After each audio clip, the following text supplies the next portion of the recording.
오늘은 우리가 잘 아는 이 선한 사마리아인의 비유 이야기를 좀 같이 나눌 수 있도록 하겠습니다. 예수님께서 70명의 제자들과 모여서 전도 여행을 하고 온 평가회를 하고 나서 한 율법사가 예수님께 찾아와서 질문을 합니다. 25절 말씀인데 같이 한번 보시겠습니다. 자, 같이 한번 읽어볼까요? 어떤 율법교사가 일어나 예수를 시험하여 이르되 선생님, 내가 무엇을 하여야 영생을 얻으리까? 이렇게 질문을 했습니다. 이 질문은 사실 좀 영어로 보면 조금 더 와닿습니다.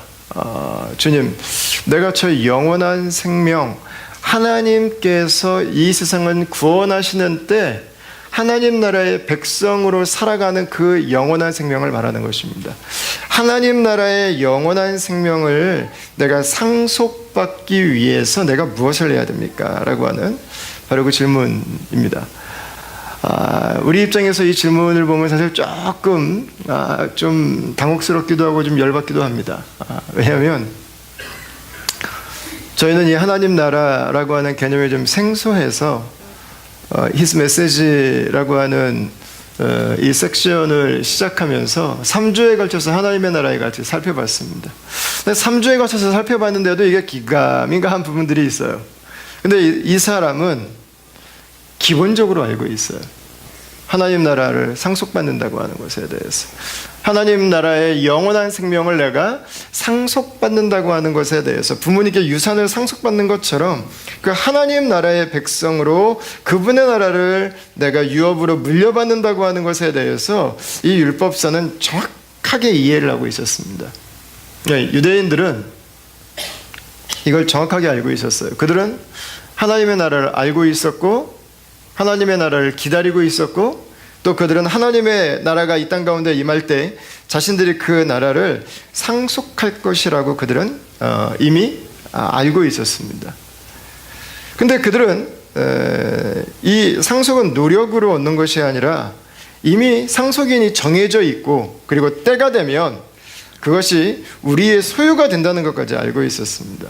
왜냐하면 유대인들은 창세기 12장에 나오는 그 아브라함에게 하나님이 맺으신 그 언약, 하나님께서 아브라함에게 주신 그 언약의 복이 자신들의 것이라고 하는 것을 확신하고 있었기 때문에요, 하나님께서 이 세상에 그분의 나라를 임하게 하시고 그분의 영원한 생명을 주실 때 그것들을 자신들이 물려받는다고 하는 것에 대해서 당연하게 그것을 여기고 있었던 것입니다. 이제 저희가 이미 봤던 24절에도 그 힌트가 이미 주어져 있어요. 24절 한번 보시겠어요? 내가 너희에게 말하노니 많은 선지자와 임금이 너희가 보는 바를 보고자 하였으되 보지 못하였으며 너희가 듣는 바로 듣고자 하였으되 듣지 못하였느니라, 이렇게 말하고 있습니다. 여러분, 선지자와 임금은 누구겠습니까? 구약의 사람들입니다. 하나님의 그 언약, 하나님의 계시를 대언하던 사람들이 선지자들이었습니다. 그들도 하나님의 나라를 알고 있었어요. 왕들도 알고 있었어요. 하나님께서 그분의 나라를 이 세상 가운데 이루실 것을 알고 있었어요. 그리고 기다리고 있었어요. 근데 아직 못 본 거예요. 아직 그때가 왔다고 하는 것을 듣지 못한 거예요. 중요한 건 뭐냐면 그들이 봤냐 못 봤냐를 말하는 게 아니라 그들도 하나님의 나라가 있다고 하는 것을 알았고, 그리고 하나님께서 그들을 초청하셔서 영원히 하나님 나라의 백성 되게 하실 거라고 하는 것을 구약에서부터 이미 알고 있었다고 하는 것입니다. 근데 이 율법사가 한 질문이 조금 좀 이중적인 게 있습니다. 다시 한번 25절로 가볼까요? 자, 여러분, 하나님의 나라는 상속받는 것입니다. 그건 내가 뭘 해서 얻는 게 아니라 이건 하나님께서 주시는 거예요. 약속되어 있는 사람에게 주시는 것. 근데 그 질문을 가만히 보세요. 그는 영원한 하나님 나라의 삶, 하나님 나라의 생명을 상속받는 것이라고 하는 걸 정확하게 알고 있습니다. 근데 그의 질문을 보면 한 가지 좀 이중적인 내용이 하나가 나와요. 그게 뭐냐면 상속받는 하나님의 나라를 얻기 위해서 내가 무엇인가를 해야 된다고 생각을 하고 있습니다. 여러분 이상하지 않으세요? 별로 안 이상한가요? 저만 이상한가요? 상속은 선물로 받는 거죠. 그죠? 상속을 내가 뭐 해서 얻는 사람은 없습니다. 너 이쁘니까 내가 상속해줄게. 그런 사람은 없습니다. 상속은 은혜예요, 은혜. 우리가 하나님의 나라를 받은 것은 여러분 상속입니다. 선물입니다. 하나님의 나라도 하나님의 것이고 또 하나님의 나라를 얻을 수 있는 자격도 예수님께서 십자가에서 준비시켜 주셨습니다. 그분의 나라와 그분의 나라를 상속받을 수 있는 자격까지도 하나님이 다 준비해 주셨어요. 그게 상속받는 거예요. 그게 상속받는 거. 그러니까 우리의 일은 하나님의 나라를 얻기 위해서, 하나님의 나라에 살기 위한 그 영원한 생명을 얻기 위해서 율법을 지키고 하나님께 내가 이쁘게 보이고 내가 하나님을 더 잘 섬기고, 이 문제가 결코 아니에요. 우리의 노력은 그분의 나라와 그분의 생명을 얻기 위한 노력이 아니에요. 그건 주님이 다 준비해 주신 거예요. 우리의 노력은 그분의 나라에 걸맞는 백성으로 살기 위한 노력이에요. 근데 그 노력조차도 성령의 능력으로 사는 거예요. 우리의 노력은 성령을 구하는 거예요. 우리의 능력은 우리 안에 있는 죄를 좌시하지 않고 죄를 죽이기 위해서 스트러글 하는 거예요. 십자가의 보혈의 능력으로, 그 성령의 힘으로 내 안에 있는 죄와 싸우고 이 세상을 하나님의 말씀으로 살아가기 위해서 우리의 노력이 필요한 것이지, 그것조차도 성령으로 우리를 도우셔서 우리가 감당하게 하시는 것이지, 여러분 우리가 무엇을 해서 그 나라를 상속받는 것은 아니라고 하는 것입니다. 근데 이 율법 학자는 그 나라를 상속받는 것을 정확하게 알고 있음에도 불구하고 내가 무엇을 해야 되는지에 대해서 예수님께 와서 묻습니다. 이유가 있습니다. 왜 그러는가? 그가 생각했던 하나님의 나라를 상속받는 것과 예수님이 말씀하시는 하나님 나라의 상속받는 법이 서로 달랐기 때문입니다. 자, 예수님께서 말씀하신 하나님 나라 상속받는 법을 다시 한번 좀 정리해 보죠. 예수님께서 제자들을 통해서 선포하게 하시고 예수님이 가르쳐 주신 하나님 나라를 상속받는 법은 뭡니까? 예수 그리스도를 영접하는 것입니다. 그죠? 죄를 회개하는 것입니다. 예수님의 이름으로 사단의 나라가 무너져가고 있습니다. 예수님의 이름으로 죄의 모든 어두움들에 빛이 비춰지고 있습니다. 예수님으로 말미암아서 죄로 말미암아 우리에게 찾아온 인생의 고통이 승리와 치유와 회복과 기쁨으로 변화돼 가고 있습니다. 여러분, 하나님의 나라를 상속받는 것은 예수님 때문에 가능해요. 그래서 하나님의 나라를 상속받기 위해서 해야 되는 일이 뭡니까?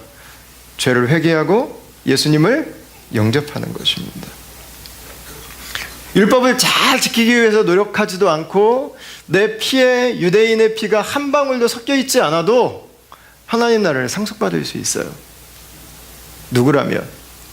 예수 그리스도를 신뢰하고 그분을 영접하고 그분을 따르는 사람이라면 누구든지 하나님 나라의 백성이 될 수 있다고 하는 것입니다. 자, 근데 이게 율법학자에게는 이해가 안 됐어요. 지난주에 봤던 21절 말씀을 한번 보십시오. 그때 예수께서 성령으로 기뻐하시며 이르시되 천지의 주제이신 아버지여, 이것을 지혜롭고 슬기 있는 자들에게는 숨기시고 어린아이들에게는 나타내심을 감사하나이다. 옳소이다. 이렇게 된 것이 아버지의 뜻이니이다. 이렇게 말씀하고 있습니다. 여러분, 지혜롭고 슬기 있는 자들에게는 예수님으로 말미암아서 하나님 나라를 상속받는 것이 가려져 있답니다. 숨겨져 있답니다. 그럼 이 지혜롭고 슬기 있는 자들이 누구겠습니까? 율법학자들입니다. 바리새인들입니다. 그럼 왜 이 율법을 가르치던 사람들은 율법을 그렇게 잘 알매도 불구하고 이것이 혼란스러웠을까요? 다른 이유가 아닙니다. 한 가지 문제가 생겼습니다. 이들은 하나님의 나라를 알았고 기다렸고 하나님이 이루실 것을 믿었어요. 근데 말라기 선지자 이후에 이 예수님께서 이 땅에 오시기까지 그 중간기 시대에 이들에게 굉장히 중요한 변화가 한 가지 일어납니다. 그게 뭐냐면 율법을 해석하기 시작합니다. 율법을 더 잘 지키기 위해서 율법의 해석이 시작됐는데 그 율법을 더 잘 지키기 위해서 실천사항이 너무 많이 붙어버렸어요. 너무 막 세세한 거 한 가지 한 가지를 다 지켜야 되는 거예요. 안식일에 일을 하지 않는다. 이걸로 되는 문제가 아니에요. 안식일에 팔이 부러졌어요. 그럼 붕대를 몇 바퀴 감아도 되나? 2바퀴까지는 되는데 3바퀴부터는 죄가 되는 거예요. 안식일에 배가 고파요. 이삭을 따서 이게 갈아서 이걸 불어서 먹는데 이걸 몇 번까지 비벼도 되나? 이게 다 율법으로 정해지는 거예요. 이게 이 디테일하고 세세한 거 하나하나가 정해지니까는요, 몇 천 가지. 여러분, 그 율법 지키고 사시겠어요? 그 율법 우리가 어떻게 다 지키겠어요?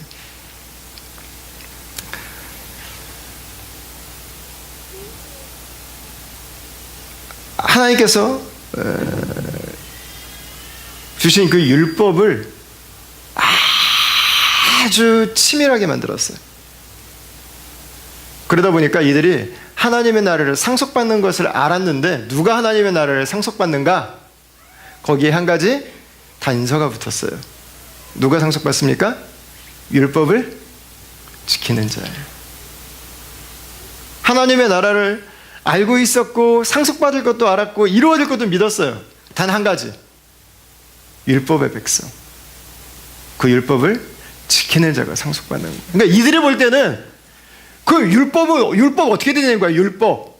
자기들은 율법 때문에 하나님 나라 상속받는 자고 율법을 그 몇천 가지 디테일을 만들어서 지키며 살고 있는데 어떻게 율법의 근본도 모르는 사람들이 예수님 때문에 구원받느냐는 거예요.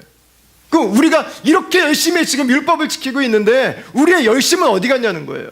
왜 이 지혜롭고 슬기 있는 자들에게는 하나님 나라를 숨기시고 왜 엄한 사람들만 구원받느냐는 거죠. 나는 하나님 나라에서 어떻게 되느냐는 거예요. 여러분이 율법사의 이야기는요, 그냥 이야기가 아니에요. 이건 예수님에게 지금 유대인의 대표로, 율법학자의 대표로 와서 지금 도전하고 있는 거예요.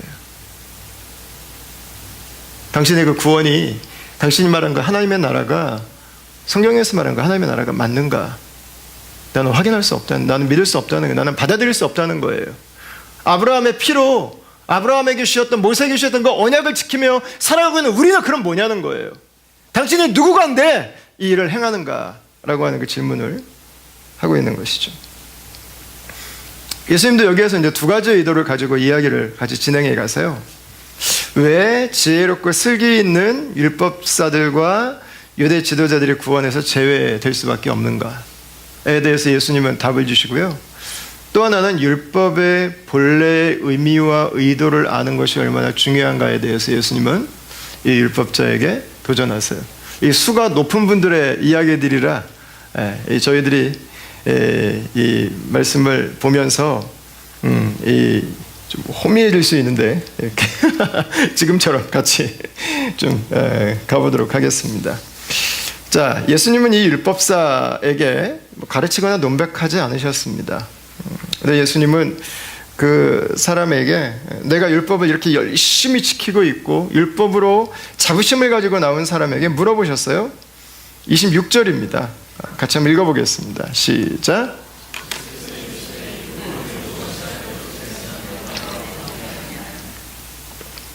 예수님은 율법에서 가장 중요한 것이 무엇인가? 하나님 나라의 백성으로 살기 위해서 율법이 무엇을 말하고 있는가? 라고 질문하셨습니다. 그리고 그 사람이 대답을 합니다. 27절이죠. 같이 읽겠습니다. 대답하여 이르되 내 마음을 다하며 목숨을 다하며 힘을 다하며 뜻을 다하여 주 너의 하나님을 사랑하고 또한 내 이웃을 내 자신과 같이 사랑하라 하였나이다. 아멘. 이 말씀은 신명기와 레위기 말씀의 조합입니다. 신명기와 레위기에서 이 두 말씀을 정확하게 기록하고 있었습니다. 이 사람은 율법의 핵심을 알고 있었어요. 예수님께서 이 사람에게 맞았다고 이야기를 하세요. 사실 이 말씀은요, 유대인이라면, 율법을 조금만 사랑하는 사람이라면 누구나 알고 있는 말씀입니다.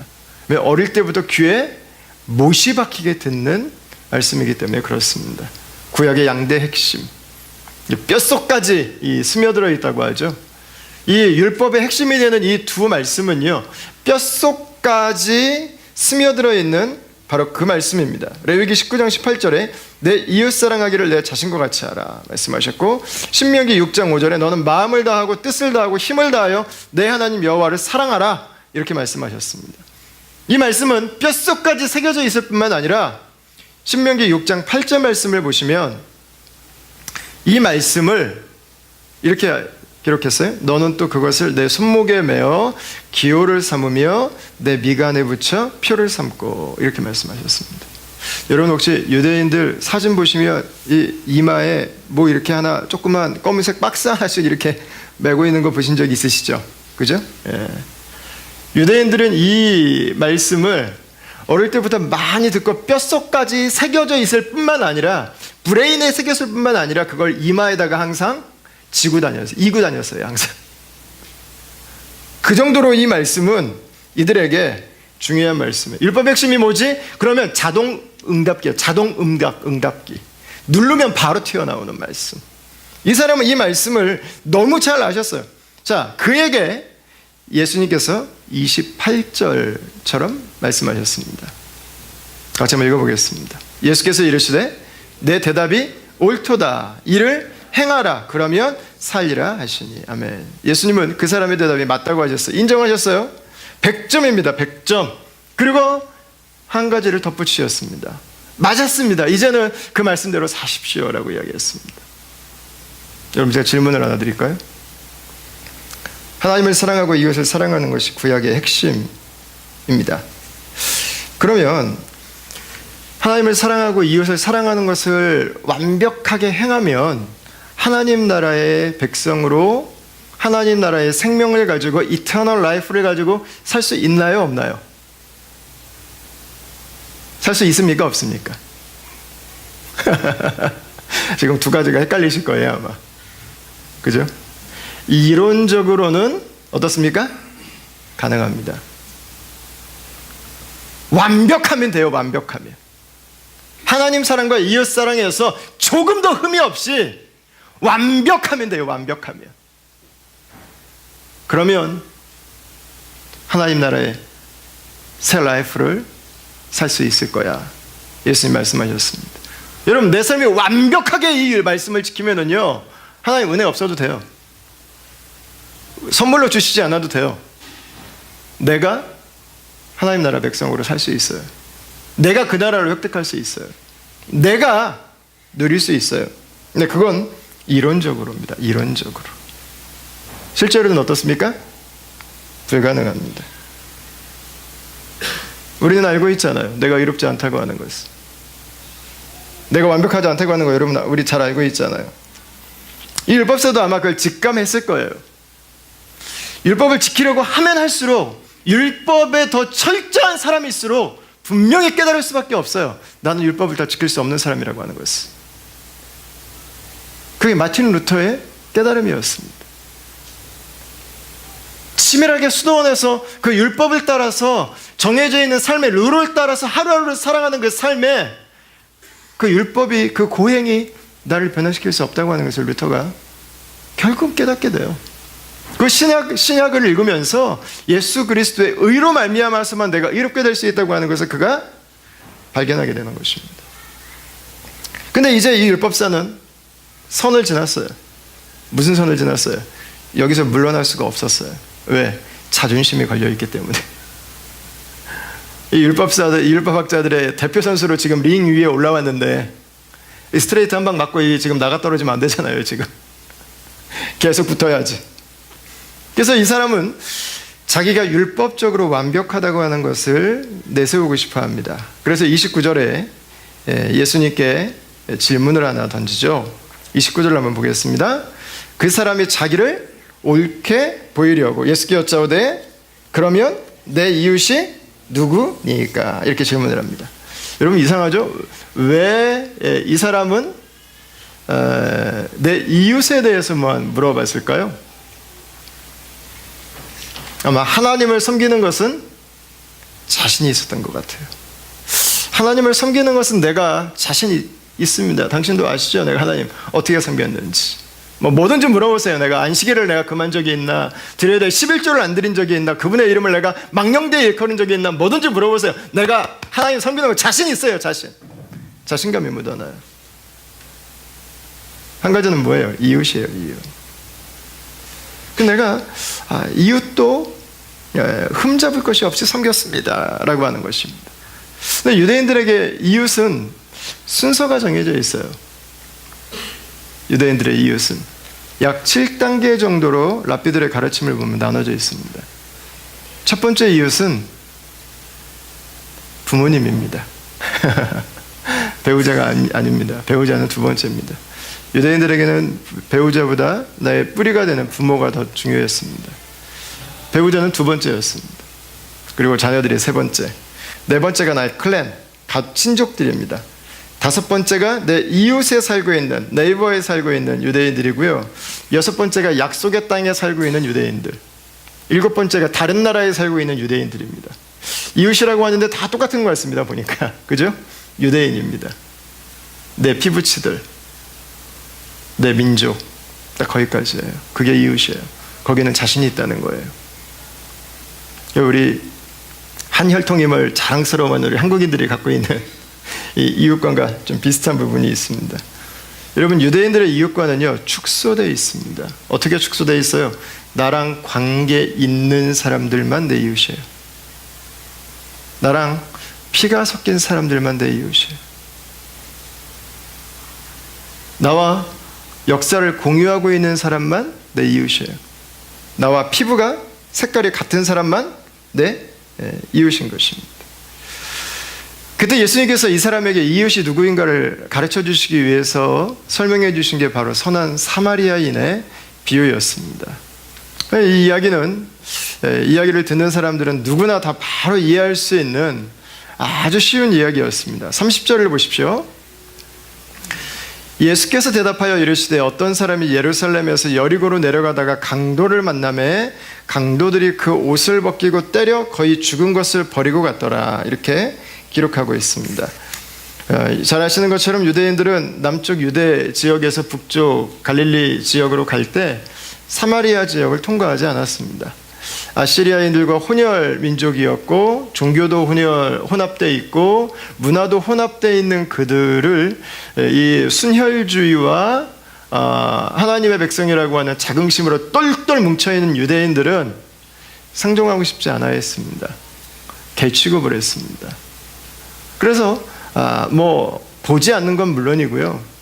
심지어는 그들이 다녔던 길에 그들이 밟았던 흙이 먼지가 돼서 날아가서 내 몸에 붙어도 내가 부정해진다고 믿었습니다. 그래서 그들은 사마리아인들이 있는 곳은 근처에도 가지 않았어요. 그래서 이 남쪽에서 북쪽을 어떻게 가는가? 요단강을 건넜습니다. 요단 동편으로 쭉 올라가서 다시 요단강을 건너서 갈릴리 지역으로 갔습니다. 근데 이 예루살렘에서 요단강을 건너기 위해서 동쪽으로 쭉 가다 보면 첫 번째 나오는 큰 성이 하나가 있는데 그게 바로 여리고였어요. 여리고. 거리가 약 30km 정도 됩니다. 근데 이 예루살렘은 해발 650m. 그 여리고는 해저 250m입니다. 해수면보다 250m가 낮아요. 그러니까 거의 1km 정도 차이가 나요.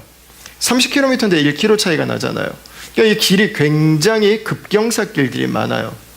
그러다 보니까 여행객들이 쉽지가 않아요. 험한 길이죠.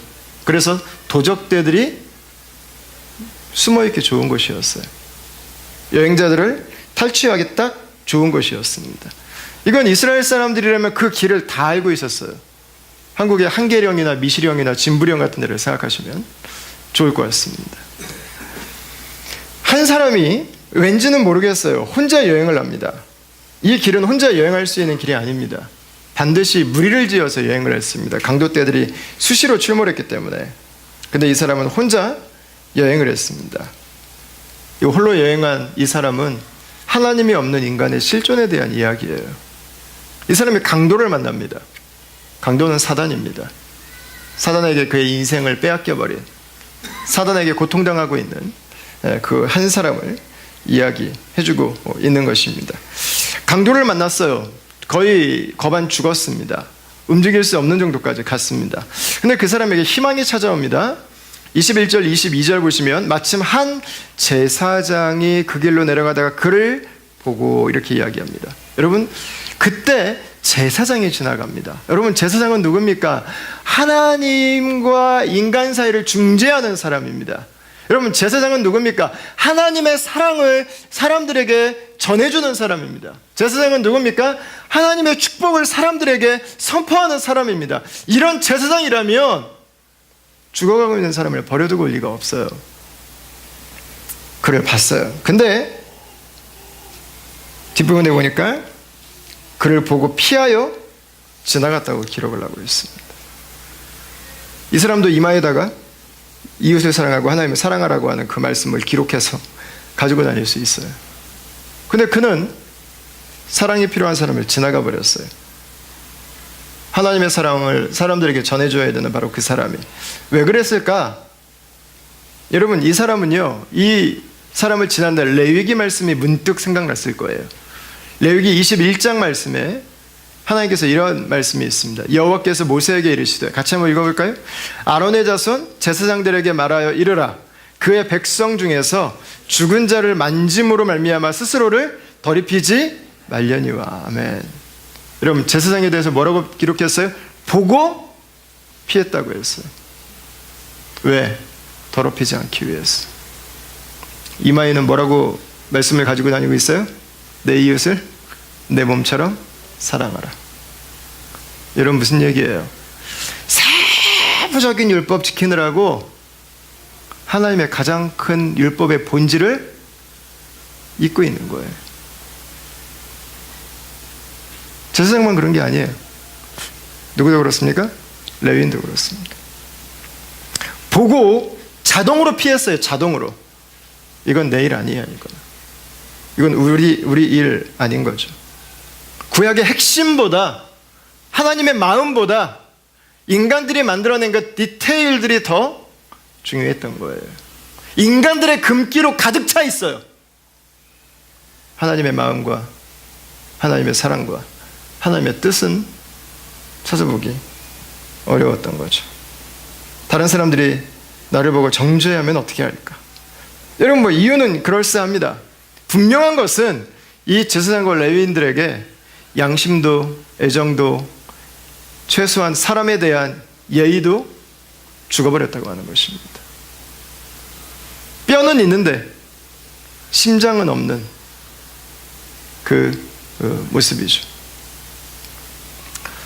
여러분, 저는 우리가 그리스도인으로 살아가면서 좀 종종 들을 수 있는 말인 것 같아요. 교회 다니는 사람은 인간미가 없어. 이런 이야기를 우리가 들을 때가 좀 종종 있어요. 정념미가 없어.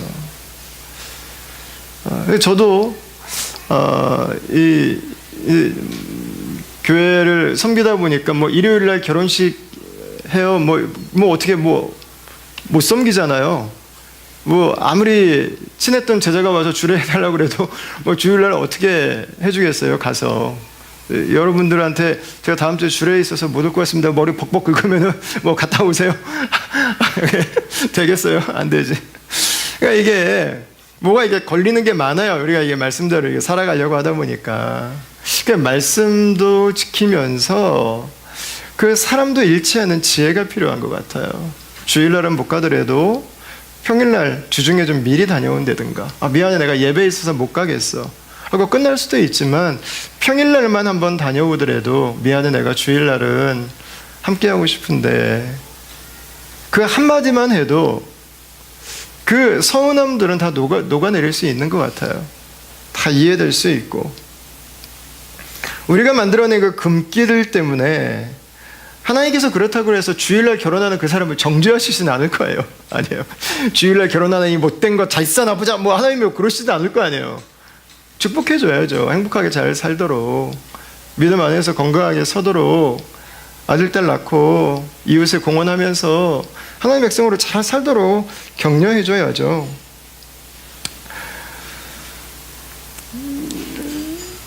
자, 이 제사장과 레위인의 이 정냄이 없는 모습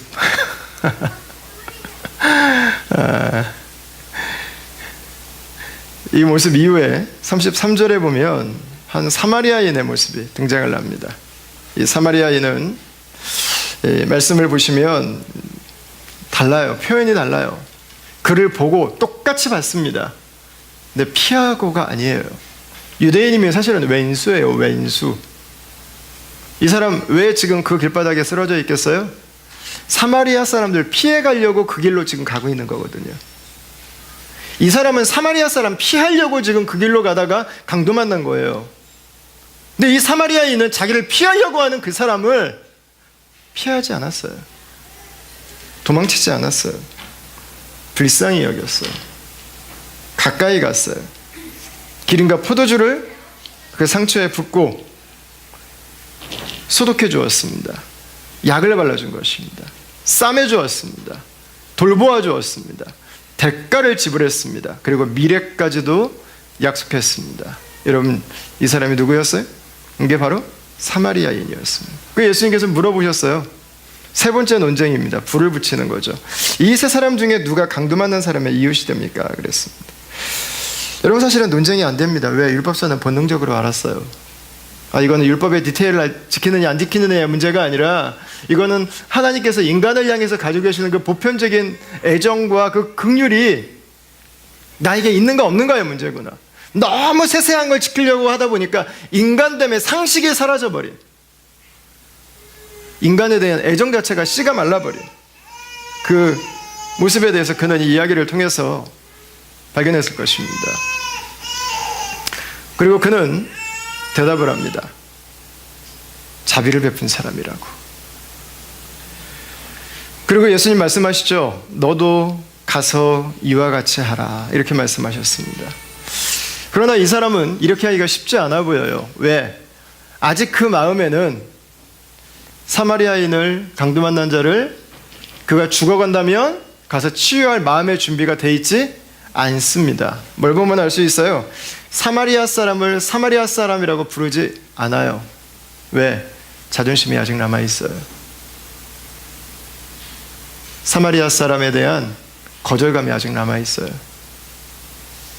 사마리아 사람이라고 부르지 않아요. 부르고 싶지 않은 거예요. 그 족속들 뭐라고 불러요? 자비를 베푼 사람입니다. 자비를 베푼 사람. 예수님은 가서 너도 이와 같이 하라고 했는데 그는 아마 결코 그렇게 행하지 않을 것을 감지하고 있었을 것입니다. 왜요? 율법 때문에, 다른 사람들의 눈 때문에, 인종 때문에, 사회의 요구 때문에 그는 그렇게 하지 못했을 것입니다. 여러분, 지식도 많습니다. 배울 만큼 배웠습니다. 사회적으로 존경도 받고 있습니다. 세세하고 꼼꼼하고 엄격하게 율법을 지켰습니다. 그는 그러나 자신이 그토록 미워하는 사마리아인보다도 자비와 긍휼과 사랑이라고 하는 그 하나님의 백성으로서 마땅히 갖추어야 하는 그 성품은 부족한 사람이었습니다. 그의 이웃사랑은 하나님 나라 백성의 기준으로 볼 때는 너무 부족한 것이라고 하는 것을 그는 깨닫게 됩니다. 예수님 말씀하셨어요. 가서 알았으면 그렇게 살라고요. 이제는 가서 그 말씀대로, 당신이 알고 있는 그 말씀대로 행하라고요. 근데 그는 이제 깨닫는 거예요. 나는 행할 수 없는 존재라고 하는 거였어요. 내가 말씀의 세책을 아무리 열심히 시켜도, 내가 아무리 엄격하게 이 말씀을 붙들고 있다고 해도 나는 하나님 나라의 백성으로 살아갈 수가 없는, 자격이 없는 존재라고 하는 것을 그는 비로소 바라보게 되는 것입니다. 여러분, 어쩌면 예수님의 이 가서 너도 이와 같이 하라, 다 알고 있으니까 아는 대로 행하라고 하는 이 요청은 어쩌면 두 가지인 것 같아요. 저는 하나는 우리의 모습을 보게 하는 것입니다. 그 말씀 알고 있다고요. 지키고 있다고요. 그럼 하나님 나라 백성으로 가서 사십시오. 그러나 살다 보면 우리는 알아요. 내가 살 수 없다고 하는 것을. 여러분, 어쩌면 이 예수님의 말씀은 정죄가 아니라 초청입니다. 초청. 율법사가 받아들이고 싶어 하지 않는 예수님으로의 초청입니다. 예수님이 그분을 영접하도록 초청하는 것입니다. 여러분, 율법사가 거절하고 싶었던 그 예수님, 내가 가지고 있는 혈통과 나의 열심과 하나님 앞에서의 의의를 좀 인정받고 싶어하는 이 마음이, 여러분, 교회를 조금 다닌 분들이라면 사실 다 조금씩 이렇게 올라와요. 이제 조금. 내가 몇 년을 예배했는데 하나님이 구원하시면 나부터 하지 않으시겠어? 내가 어느 정도 열심히 섬겼는데 하나님이 나 정도는 아주 알아주시지 않으시겠어? 그때 예수님이 우리에게 물으세요. 가서 너도 이와 같이 하라. 여러분, 이 사마리아인의 비유는 사실 우리들의 모습을 보게 해요. 우리들의 모습. 죄인이 나의 모습을 보게 하죠. 사랑할 수 없는 나의 모습을 보게 합니다. 내 안에 찌들어 있는 그 죄의 힘과 습성을 보게 합니다. 그래서 예수님을 보게 해요. 세상에 사단의 강도 만난 자처럼 홀로 아무도 없는 것처럼 어디로 가야 될지 몰라서 표류하고 방황하고 인생의 업다운을 반복하면서 세상에 속고 사람에 속아서 아파하고 고통당하고 눌려있어 거반 죽은 것처럼 살아가는 바로 그 나의 모습을 보게 하죠. 물과 피를 다 쏟아서 나의 죄를 사해 주시고 나의 상한 마음을 치유하시고 나를 당신의 품에 안아서 주막 공동체인 하나님의 집인 교회를 이루게 하시고 이 안에서 또한 세상을 치유하고 세상을 회복하는 백성으로 살게 하시는 그 주님, 다시 오시는 그날에 우리가 하나님 백성으로 살기 위해서 지불했던 모든 수고와 모든 대가와 모든 눈물을 갚아주시고 대신 지불해 주시고 우리를 격려해 주실 바로 그 주님. 여러분, 사실 이 사마리아인은 예수님의 이야기예요. 유대인은 예수님을 사마리아인처럼 미워했어요. 자기들을 인정해 주지 않는다고, 자신들을 받아들여 주지 않는다고. 그러나 그 사마리아인은 그 사람들 옆에 와 있었어요. 그들을 위해서 죽기 위해서, 그들을 하나님께로 초청하기 위해서, 그들을 하나님의 나라를 살게 하도록 하기 위해서. 여러분, 어떻게 우리가 하나님을 사랑하고 이웃을 사랑할 수 있습니까? 예수님 때문에 살 수 있어요. 가서 너도 이와 같이 하라. 여러분, 어떻게 우리가 그와 같이 할 수 있습니까? 예수께서 계시기 때문에 그와 같이 살 수 있는 것입니다. 그래서 이와 같이 하라는 율법이 아니에요. 그리스도께서 우리에게 해주신 그분의 말로 다 할 수 없는 끝없는 사랑이 우리에게 찾아왔기 때문에, 우리에게 부어주신 그분의 포도주와 같은 보혈 때문에, 우리에게 부어주신 그분의 감람유와 같은 성령 때문에 여러분, 저와 여러분들이 하나님을 사랑하고 우리 이웃을 사랑하는 그 삶을 살아갈 수 있는 것입니다. 가서 너도 이와 같이 하라. 여러분, 이것은 이제 우리에겐 실제적인 요청이에요. 왜냐하면 유대인들은 나의 이웃이 내 클랜이었어요. 나의 가족이었어요. 내 동족이었어요. 거기까지였어요. 그러나 하나님은 아브라함에게 말씀하셨어요. 세상 모든 열방이 너로 인해서 복을 얻을 것이라고. 그래서 예수님은 누가 나의 이웃인지를 가르쳐 주시지 않고 누가 강도 만난 자의 이웃인지를 말씀해 주신 것입니다. 여러분, 가서 너도 이와 같이 하라. 이 말씀은요, 너도 사마리아인이 너에게 해준 것과 똑같이 다른 사람들에게 사마리아인이 되어주라고 하는 바로 그 요청입니다. 오늘 본문에 보면 강도 만난 자의 이름이 없어요. 무슨 말이에요? 강도 만난 자의 얼굴을 볼 수가 없어요. 얼굴이 그냥 다 살색으로 칠해져 있어요. 똑같이 사마리아인도 이름이 없어요. 사마리아인의 얼굴이 다 그냥 살색으로 채워져 있어요. 왜 그렇습니까? 강도 만난 자가 바로 우리 옆에 있기 때문에 그렇습니다. 내가 강도 만난 자였고 우리 가정에, 내 옆집에, 우리가 뉴스에서 보는 그 사람들 속에 강도 만난 자가 우리가 살아가는 바로 이 시대 가운데 엎드려 있기 때문에 그렇습니다. 사마리아인의 얼굴이 없어요. 왜? 바로 저와 여러분들이 그 사마리아인이기 때문에 그렇습니다. 저는 이 본문을 묵상하면서 제 삶에 지나갔던 여러 사마리아인들을 생각했어요.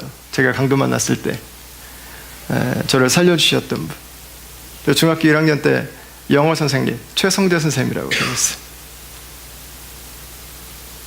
맨날 꼴등하던, 제가 맨날 꼴등했거든요. 초등학교 때 62명이면 61등. 어려웠겠죠. 그 마지막 한 명을 남겨놓기 위해서 제가 필사적으로 걔보다 하나는 더 맞아야 되니까 정말 맨날 꼴등을 달고 살았어요. 중학교 1학년 때 선생님이 저에게 가능성이 있다고 하는 걸 처음으로 깨닫게 해주셨어요. 영어 선생님인데 너는 할 수 있어 라는 말을 저에게 처음 해주신 분이에요. 그리고 그분이 저녁 도시락을 싸와서 저에게 나머지 공부를 항상 시켜주셨어요. 근데 그분은 저에게 예수님 믿으라는 말을 하신 적이 없어요. 단 한 번도 없어요. 근데 그분은 몇 달이 넘는 시간을 도시락을 싸왔고 저랑 같이 학교에 남으셨고 저를 공부시키셨어요. 근데 그분은 밥 먹을 때마다 항상 기도를 하셨어요. 짧지만. 그 중학교 1학년인 저에게는 그리스도인이 누구인가에 대한 인식이 됐어요. 사마리아인이죠. 제 생각에 그분이 담임 1년 차야.